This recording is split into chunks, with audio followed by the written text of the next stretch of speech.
The insulated travel mug filled with black coffee was still hot to the touch when Nora Valdez vanished in the small town of Black Hollow, Vermont, population 524. It was the night of October 27, 2012, when an unseasonal nor'easter slammed into the Green Mountains, dumping wet, heavy snow and knocking out power across half the county. At 6:52 p.m., her co-worker, Dana Russell, watched Nora leave the Vermont Fish and Wildlife Field office in a red wool coat, mug in one gloved hand, and climb into her dark blue Subaru Outback. She told Dana she was driving straight home to Burlington, 48 miles north on Route 100, a winding road she knew by heart. At 7:41 p.m., a state trooper on storm patrol spotted the Subaru pulled onto the wide shoulder near Warren Falls, four-way flashers blinking weakly against the driving snow. The next morning, after plows finally cleared the route, the car was still there in exactly the same spot. Driver's door cracked open 2 inches, engine long cold, wipers frozen mid-swipe. The snow around the vehicle was smooth and unmarked, as though no one had ever stepped out. What happened in the hours that followed would puzzle investigators in Vermont for over 12 years. In late October 2012, the higher elevations around Black Hollow were already locked in early winter, with wet snow clinging to the sugar maples and the air carrying the sharp scent of wood smoke from scattered cabins. At the small Fish and Wildlife office on the southern edge of the Granville Gulf, Nora Valdez finished logging the day's beaver dam surveys later than usual. She locked the filing cabinets, turned off the fluorescent lights, and walked out into the storm. Her Subaru sat alone in the gravel lot, already wearing a thick white cap. Nora brushed the windshield just enough to see, started the engine, and let the defroster run while she sipped the last of her coffee. Headlights on, she eased onto Route 100 northbound, the only practical way to Burlington. The sky was a low, churning gray, the snow so dense it swallowed the beam of her lights after 20 yards. Radio forecasts warned of power outages and drifting on the mountain passes. Nora turned the volume low, focused on staying between the faint yellow lines as the road climbed into the Gulf. She was thinking about the apartment waiting in Burlington. Warm lights, her cat Otis on the windowsill, maybe a bowl of chili she'd left simmering in the slow cooker. The wind rocked the Subaru sideways in the exposed stretches. Trees creaked and groaned overhead. In Burlington, her older sister Laura kept glancing at the clock above the kitchen table. Nora always texted when she crested the Appalachian Gap. Tonight, nothing. Laura tried calling, straight to voicemail. Outside, the storm rattled the old windows of the house. By 11:30, with no word and the roads officially closed in the mountains, Laura called the Vermont State Police Barracks in Williston. Her voice was calm, but tight as she gave Nora's name, the Subaru's plate, the route she'd be taking. The dispatcher logged it as a possible stranded motorist and alerted the night shift. Out on Route 100, 2 troopers in a 4-wheel drive Tahoe fought drifting snow and fallen branches. Every turnout and pull-off was checked by spotlight. For hours, they saw only empty whiteness and the occasional abandoned vehicle with no one inside. Near dawn, a maintenance plow driver radioed the barracks, dark blue Subaru Outback, hazard still on, parked neatly on the shoulder just south of Warren Falls. No tracks leading away. The troopers arrived as the sky turned a flat pearl gray. The Subaru sat half buried, nose pointed north, driver's door slightly open and iced in place. The surrounding snow was wind-scoured and perfectly smooth. They set up flares, photographed the scene from every angle, then carefully pried the door wider. Seat pushed back for Nora's 5'8" frame, keys in the ignition, purse on the passenger seat, wildlife radio clipped to the visor.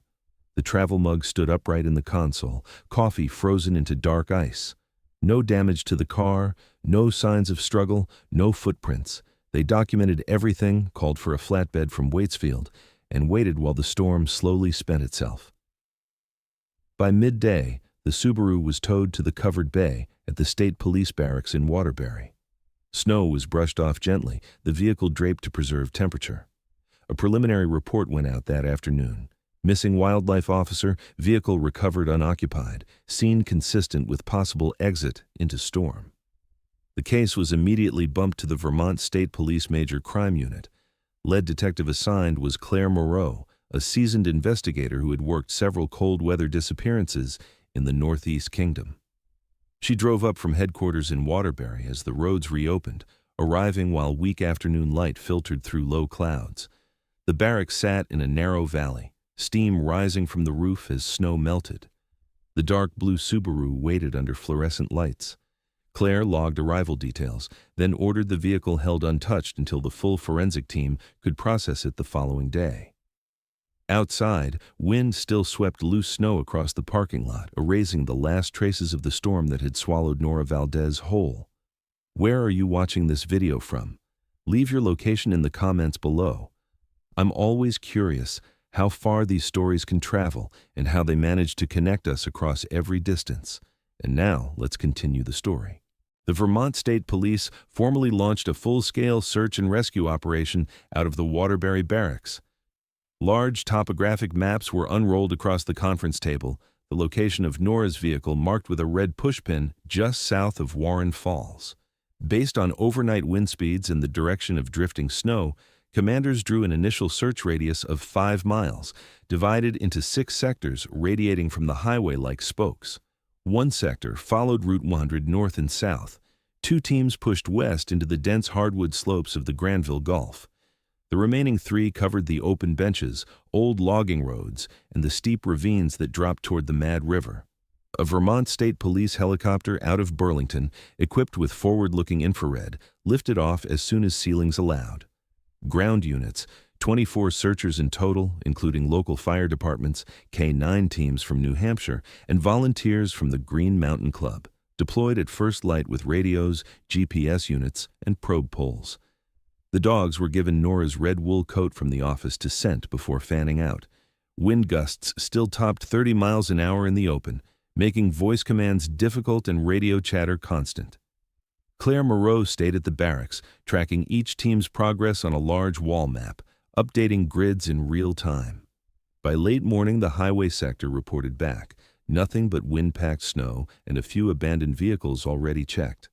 The western slope teams found deep drifts against the downhill side of trunks, but no broken branches, no disturbed leaf litter under the fresh snow, no sign anyone had passed.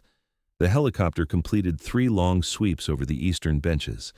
Infrared picked up only scattered deer and 1 coyote, no human heat signature. Mid-afternoon, visibility dropped again as lake effect flurries moved in off Champlain. One ravine team had to turn back when a cornice began to creak overhead. Claire ordered the air unit down for safety. Ground searchers continued in tight lines, probing every drift deeper than 3 feet. After 9 hours on the mountain, the only anomalies noted were natural wind pockets and a small ice bridge over a creek that had collapsed under its own weight. At dusk, the K-9 handler radioed from 4 miles north of the Subaru. The lead dog had worked hard but eventually sat, indicating scent lost to windwash. Claire marked the final checkpoints, shaded the cleared areas in yellow, and left several narrow drainages unshaded, terrain too steep and avalanche-prone for safe entry that day. As night settled, fresh snow began again, light but steady. Teams filed back into the barracks smelling of wet wool and pine pitch, boots leaving puddles on the concrete floor. That evening's summary report was brief. No trace of subject, no personal effects recovered, weather and terrain severely limiting. Recommendation: RISM at first light with expanded radius, and priority on wind-sheltered gullies. Claire signed the log, then stepped outside for a moment. The barracks lights reflected off low clouds. The parking lot already had a new inch of accumulation. Somewhere up in the dark mountains, the storm was quietly filling in every hollow the searchers had probed only hours earlier. 2 days later, after a brief high-pressure window, the operation resumed with a widened footprint, now 8 miles in all directions, including the upper reaches of the Mad River Valley and several abandoned granite quarries off old stage roads. New grids were drawn, teams assigned longer transects. The helicopter returned with a higher-resolution thermal pod borrowed from the National Guard. Around noon, a team working an old logging spur 3 miles east of the highway found something. Parallel grooves in the softening snow crust, as if a vehicle had slid sideways before correcting, ending near a stand of young hemlocks. 10 feet off the spur, caught on a low branch, was a torn strip of red wool. consistent with Nora's coat, frayed on one edge and stiffened with ice. The find was photographed from multiple angles, GPS coordinates recorded, the fabric sealed in an evidence envelope. Another team probed the frozen surface of a beaver pond in the next valley over. Thickness varied from 8 to 14 inches, no holes or pressure ridges. A third unit rappelled into a known ice climber's gully on the west face, checking ledges and overhangs for any sign of shelter seeking. Nothing.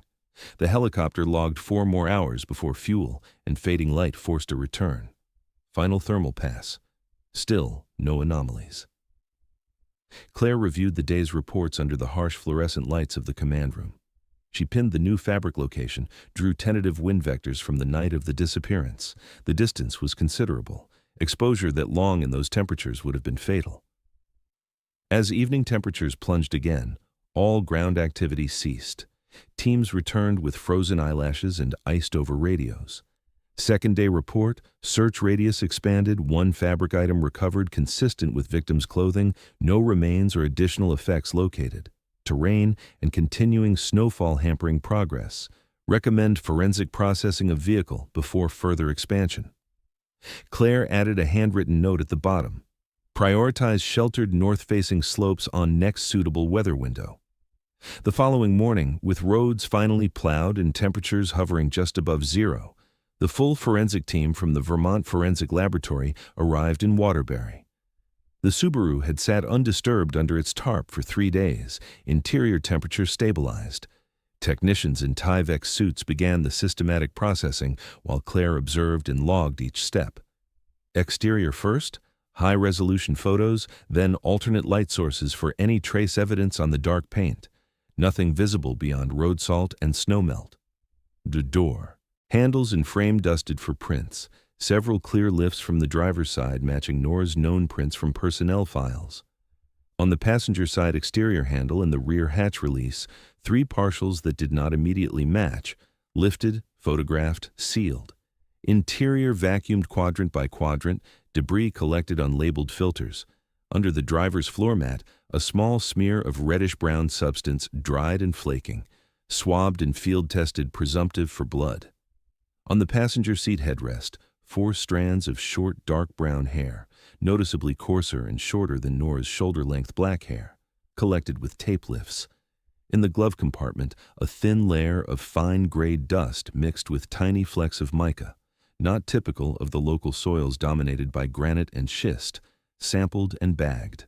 Rear cargo area, faint scuff marks on the plastic liner, 1 small thread matching the red wool color from the logging spur find. Photographed in place, then recovered. Mechanical inspection. No faults. Battery strong. Fuel tank 3/4 full. Tires good tread with fresh snow packed in. No collision damage. No fluid leaks. Around the door sills, encrusted mud, partial boot impressions, larger than Nora's size 8, with a distinct lug pattern common to heavy work boots. Casts made with dental stone, everything sealed, chain of custody forms signed, crates loaded for transport to the lab in Waterbury.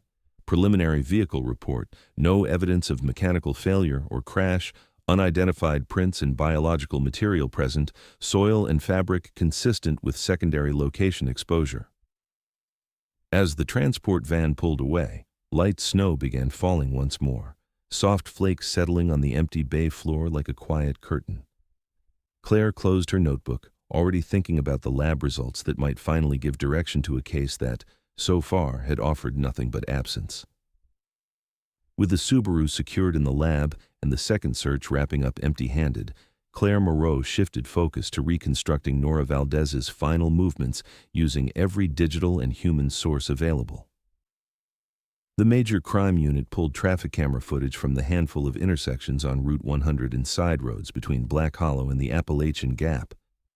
Most cameras were dark that night, power outages from the nor'easter, but 2 fixed poles near Waitsfield had battery backups.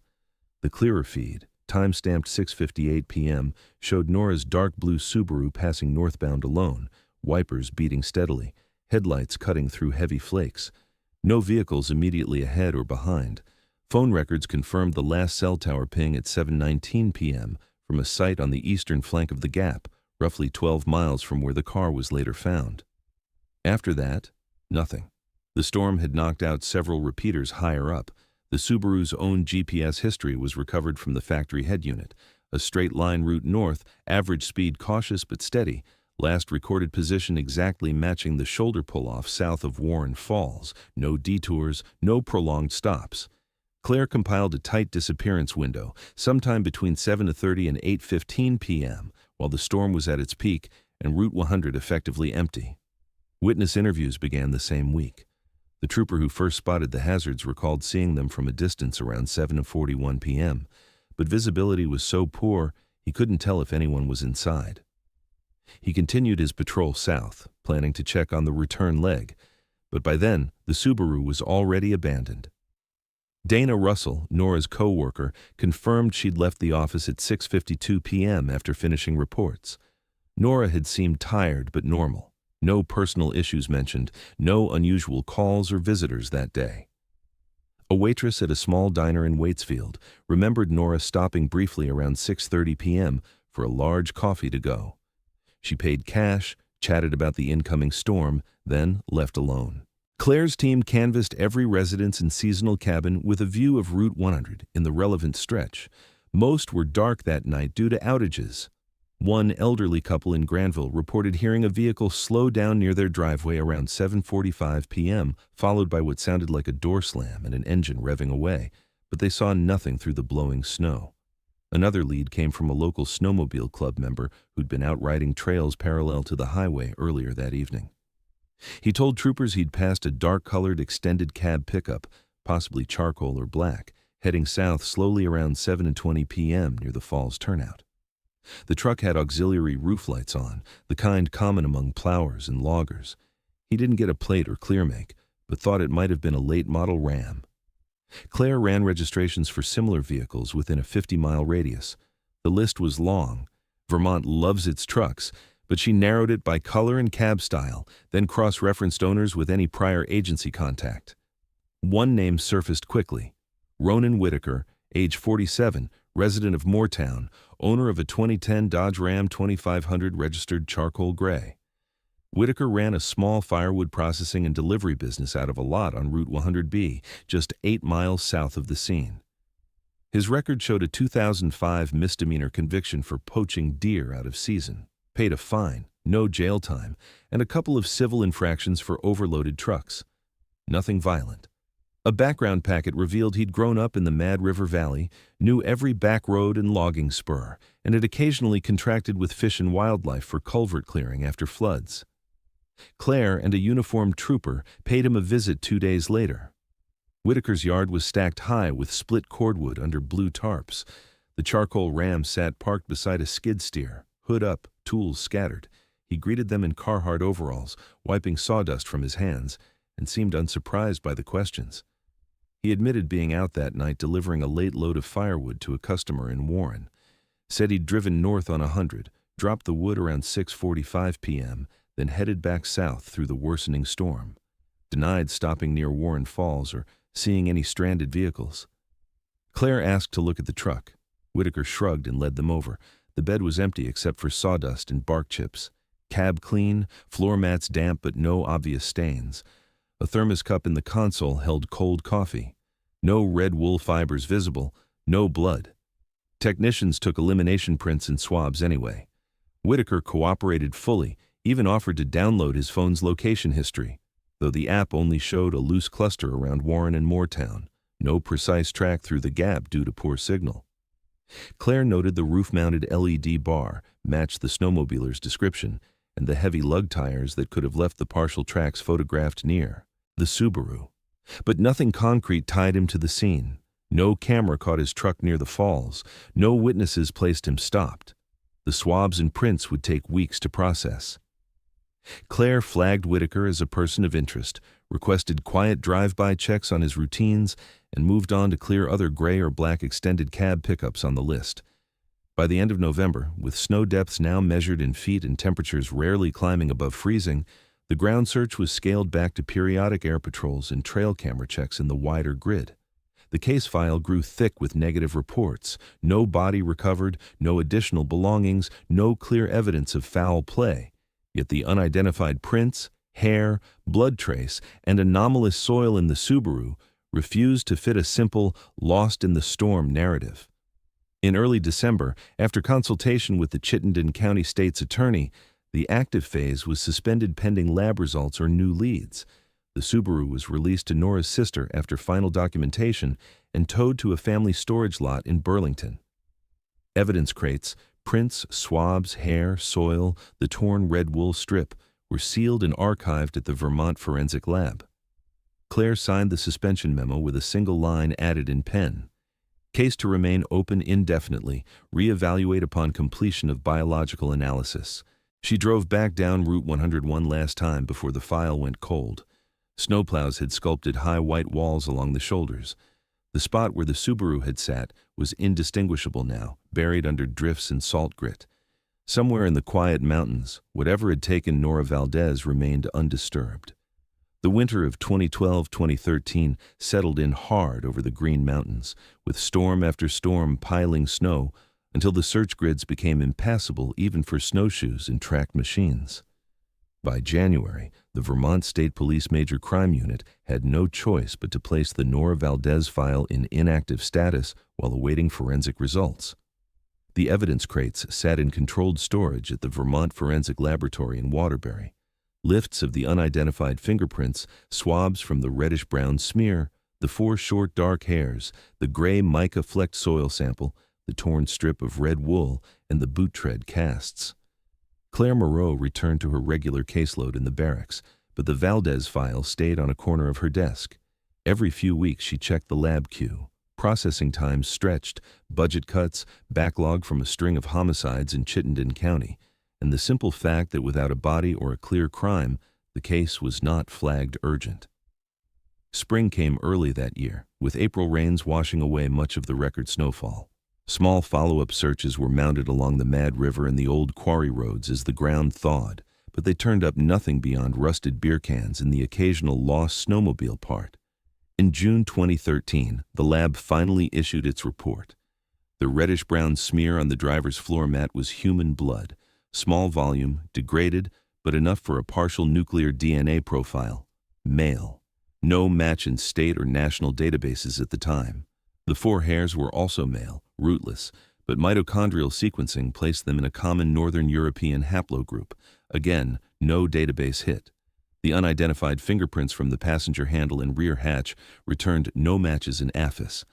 The soil sample contained high concentrations of mica and quartz feldspar, consistent with commercial gravel pits in the Moortown-Waitsfield area, not native to the granitic bedrock around Warren Falls. The red wool strip matched the fiber composition of Nora's coat under microscopy, with one edge showing clean scissor-like severance rather than a tear. The boot impressions were size 11 men's, Vibram-style lug sole common to many logging and work boots sold locally. Taken together, the findings pointed away from a simple weather-related wandering. Someone else had been in or around the Subaru after Nora stopped, and at least a small amount of male blood had been shed inside. But without a suspect profile to compare against, the evidence only deepened the mystery. Claire reopened Ronan Whitaker's file. His elimination swabs and prints from the initial interview, taken voluntarily in 2012, had been retained. The lab ran fresh comparisons. The blood was not his, the hairs were not his, the fingerprints were not his. Whitaker remained a geographic and vehicular overlap, but biologically excluded. Claire expanded the net. Every male owner of a dark extended cab pickup on the original list was recontacted for voluntary samples. Most complied. None matched. By fall 2013, with no new leads and the family's quiet hope fading, the case was formally archived as a cold missing person file. Annual reviews were scheduled, but resources shifted elsewhere. The Subaru, after sitting in outdoor storage, was eventually sold at auction when Laura could no longer afford the lot fees. The travel mug, purse, and radio, personal effects released to the family, ended up in boxes in Laura's attic. Years passed. Seasons blurred, foliage tours, ski traffic, mud season, black fly hatches. Route 100 remained the same winding ribbon through the mountains, but the spot near Warren Falls became just another wide shoulder where plows pushed snow. Ronan Whitaker kept cutting and delivering firewood.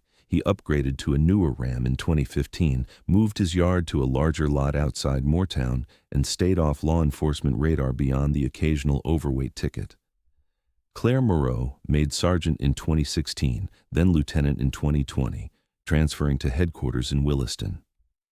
She still pulled the Valdez summary every October, reading through the timelines, wondering what invisible thread connected the abandoned car to the empty forest.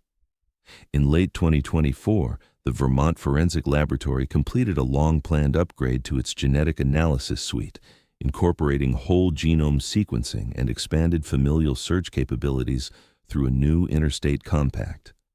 As part of a statewide cold case initiative funded by federal grants, every unsolved file with preserved biological evidence was flagged for retesting. Nora Valdez's case number VSP 12-074 appeared on the list in February 2025. Claire, now a captain nearing retirement, received the internal memo and immediately requested the evidence crates be pulled from archive. The seals were intact, the chain of custody unbroken. In March 2025, the lab began reprocessing. The degraded blood swab, once yielding only a partial profile, now produced a full single-source STR profile through low copy number amplification. Uploaded to the newly linked databases, it returned no direct hit, but the familial search algorithm flagged a partial match.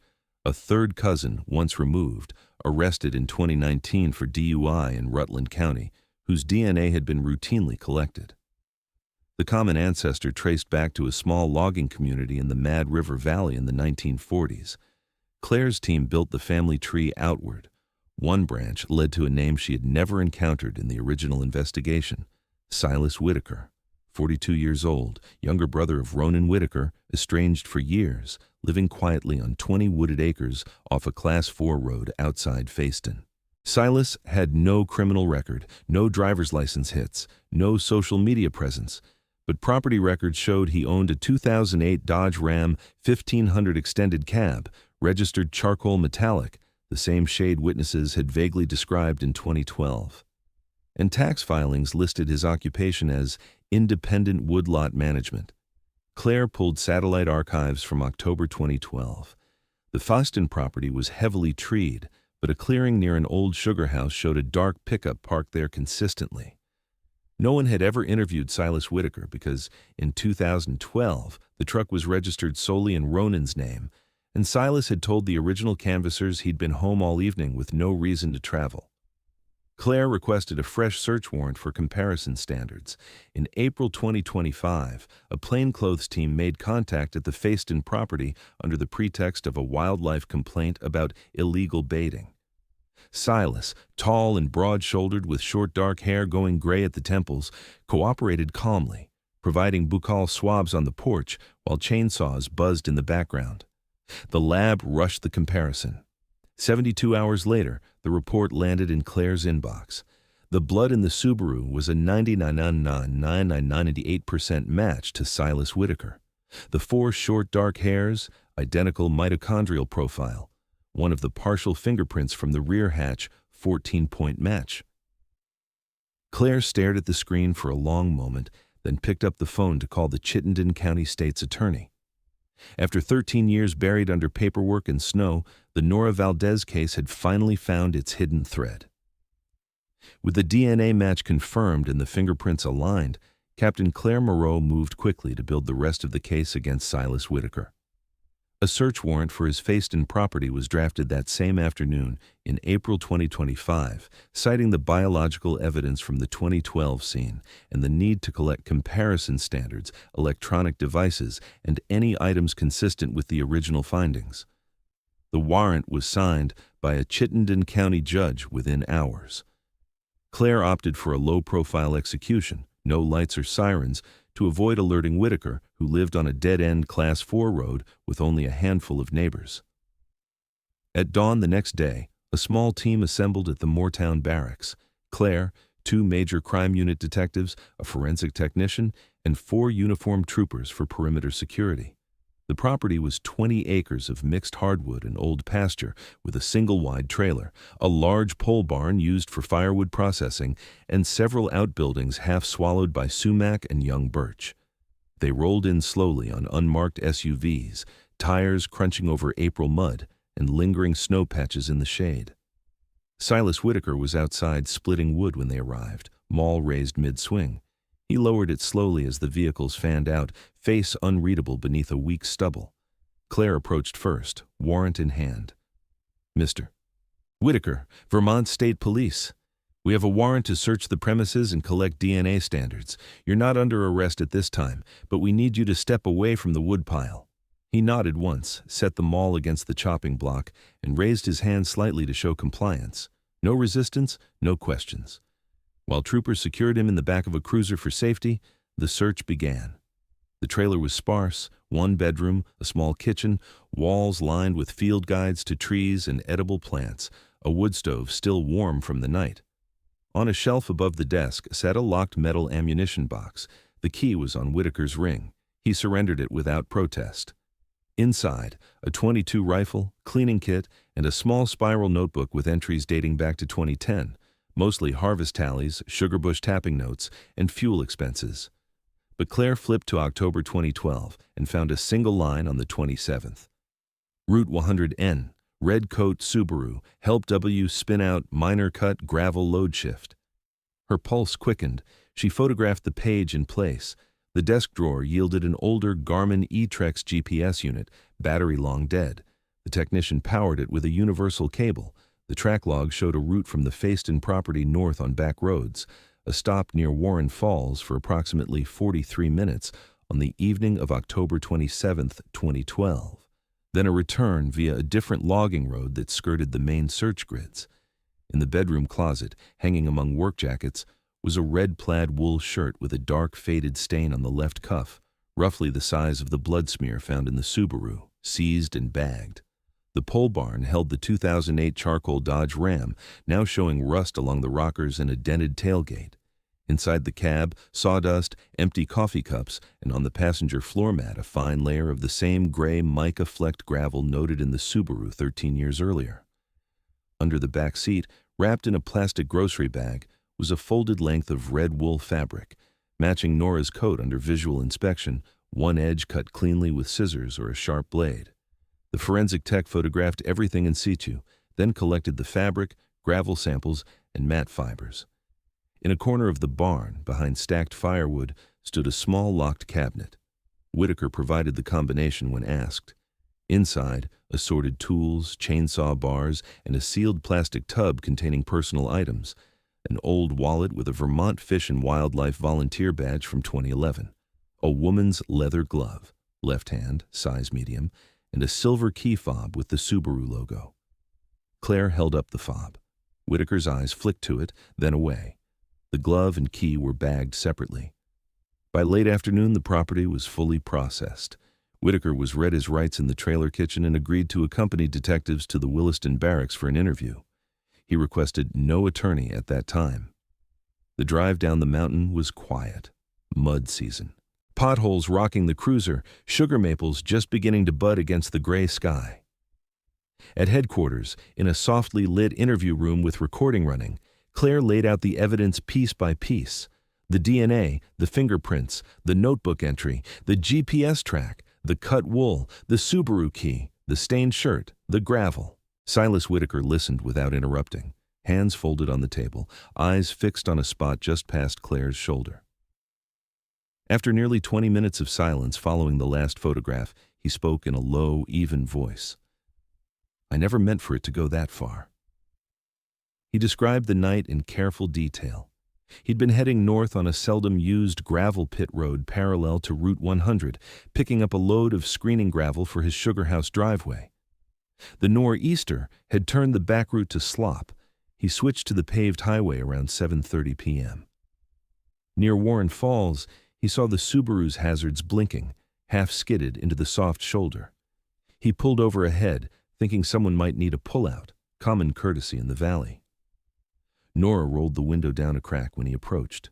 She was shaken, said she'd hit ice and couldn't get traction.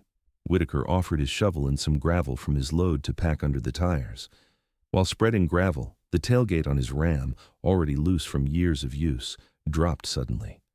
A corner caught his forearm, slicing deep. Blood dripped onto the Subaru's driver's side floor mat as he leaned in to hand Nora the shovel.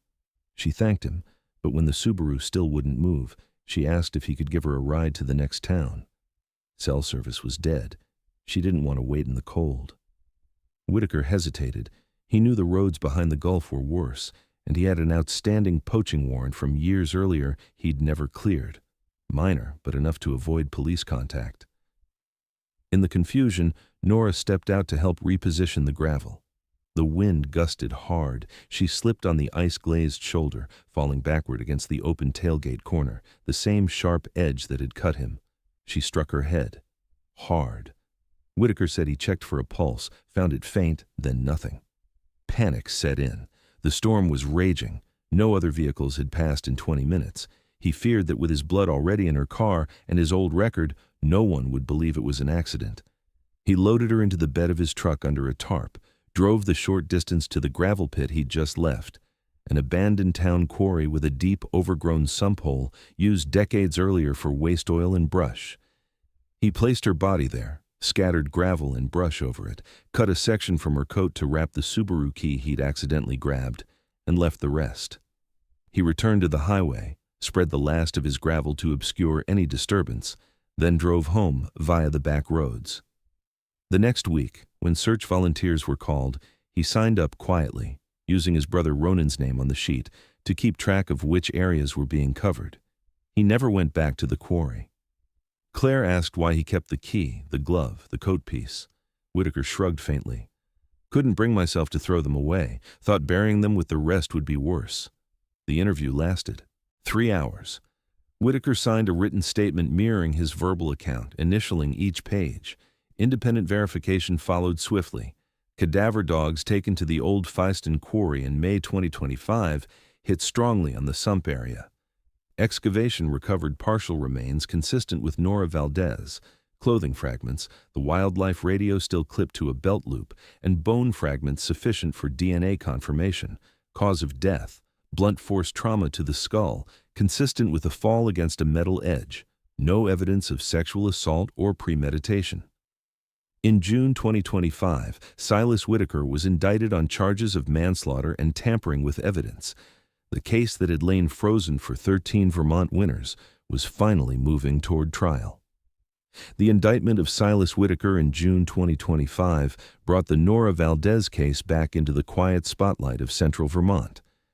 Media coverage was measured. Local papers and Burlington television stations ran respectful retrospectives, focusing on the family's long wait and the role of advancing forensic technology rather than sensational details.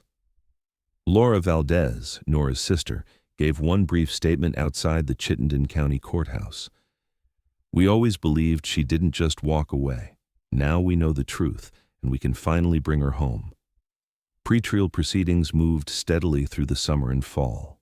Whitaker, held on $1 million bail, remained in custody at the Northwest State Correctional Facility in Swanton. His public defender filed motions to suppress the GPS track log and the items from the plastic tub, arguing the initial buccal swab had been obtained under false pretenses. The judge denied both, ruling the wildlife complaint approach lawful and the subsequent warrant sufficiently supported by the DNA match. In September, the medical examiner's final report confirmed blunt force trauma as cause of death, with no defensive wounds or other injuries. Manner, homicide, though consistent with an accidental fall during a struggle or sudden movement.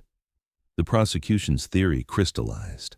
Manslaughter through reckless conduct, failing to seek aid after the injury, coupled with evidence tampering by concealing the body and misleading the initial search.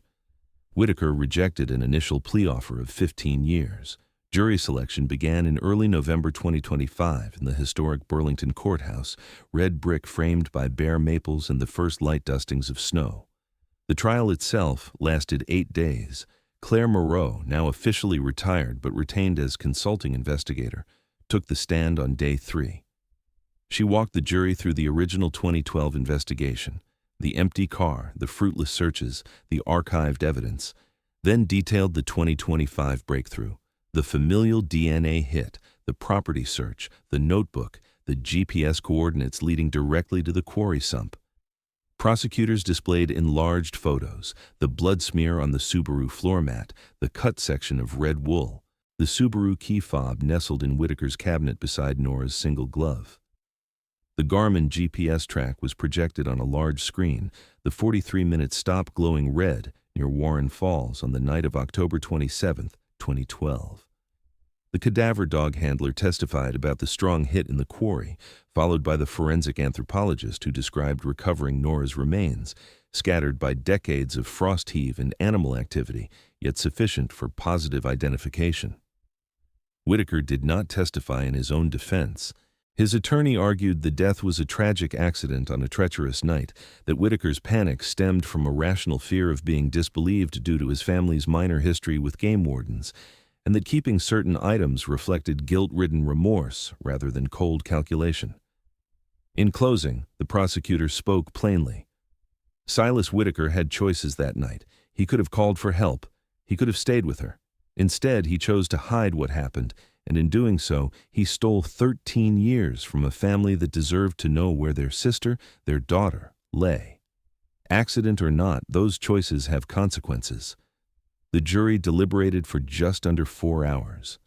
On November 19, 2025, they returned a verdict, guilty on both counts, manslaughter in the second degree and tampering with physical evidence. Sentencing was set for December 23, 2025. The courtroom that morning was half full, mostly reporters and a few retired troopers who had worked the original case. Outside, a steady lake-effect snow fell over Burlington, muffling Church Street and dusting the holiday lights strung across the pedestrian marketplace. Silas Whitaker, thinner now in an orange jumpsuit, stood quietly as victim impact statements were read. Nora Valdez spoke last. She described the yearly drives up Route 100 every October, stopping at the shoulder near Warren Falls to leave a small bouquet. She talked about boxing Nora's field journals and boots, unable to part with them, and about the sudden silence in family gatherings where Nora's laugh used to fill the room. She looked directly at Whitaker. "I don't hate you. I think you hated yourself enough for both of us, but Nora deserved better than to be left in a hole because you were afraid." The judge, a veteran of Vermont courts with no tolerance for lengthy speeches, delivered the sentence succinctly. "Mr. Whitaker, the court recognizes the absence of predatory intent, but the concealment was prolonged and deliberate, and it inflicted profound harm. On count 1, manslaughter, 12 years. On count 2, tampering with evidence, 8 years, consecutive. Total term, 20 years with credit for time served. No early release consideration before 15 years. Whitaker showed no visible reaction, only a slight nod as he was cuffed for return to the facility. Outside the courthouse, snow continued to fall in large, soft flakes, already covering the tire tracks of departing news vans. Claire Moreau lingered on the steps, collar turned up against the wind. She watched Nora Valdez walk slowly to her car, pause at the bottom of the steps, and look back once at the building before driving away. That evening, the major crime unit held a small, informal gathering at the Williston Barracks. A few bottles of switchback, pizza from a place in Waterbury, and quiet conversation. The Valdez file box, thick now with trial transcripts and exhibits, was officially closed and wheeled to archives. Claire signed the final entry. Case VSP 120749. Resolved by conviction, December 23, 2025. She stepped outside around 9. The storm had moved east, leaving clear skies and a hard freeze. Stars crowded the narrow valley between the mountains. Somewhere up in the Granville Gulf, the old quarry sump had been filled in and seeded with grass the previous summer, a small state marker noting only that it was reclaimed land. Route 100 lay quiet under fresh snow, the shoulder near Warren Falls indistinguishable again. Just another stretch of highway, where, 13 years earlier, a travel mug of coffee had frozen solid while the mountains kept their secret. The circle, after all those seasons, had finally closed. Thank you for watching. I'll see you in the next videos, where we continue to follow the mysteries that have never slept. Don't forget to subscribe and stay tuned.